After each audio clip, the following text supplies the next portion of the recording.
We begin with breaking news and a First Alert 6 exclusive. The Omaha Police Chief and Mayor met up with the superintendent and board president of Omaha Public Schools. It's over the shot gloves carried by school resource officers. First Alert 6 Brian Mastre was the only reporter at Central headquarters as they met. He joins us with what went down. Hey, Brian. Good afternoon, Jacqueline. So I tried to ask Superintendent Matthew Ray and Board President Jane Erdenberger as they left police headquarters if anything had changed after the meeting. In their minds, they weren't interested in talking.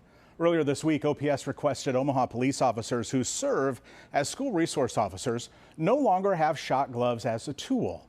The police department followed that request.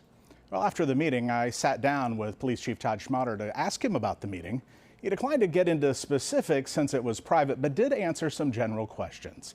The chief told me it spoke volumes that the superintendent graciously agreed to come to the meeting with 40 school resource officers in attendance. Did any opinions change in this meeting? You know, Brian, I don't think any opinions have changed, but it was good to see the superintendent and the school board president made it down here too.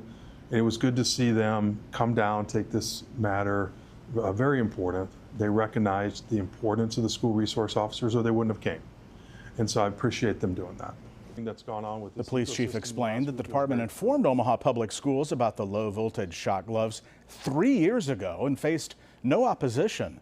The gloves were used just 2 times last year during the school year. Now, this is video from Omaha Police showing us how they would use this glove. The officer sitting down is going to pull away once he's touched by the glove. You see it right there. Coming up new at 5, more with our exclusive interview with the chief, including whether he's interested in outfitting the entire department with those gloves. Plus, our First Alert 6 investigators are poring over email chains between OPD and OPS regarding who knew what and who knew it when. Remember, the superintendent says he only heard about the gloves from our news reports last week. Jacqueline. All right, Brian, thanks for that exclusive report. Meanwhile, we're taking a look from our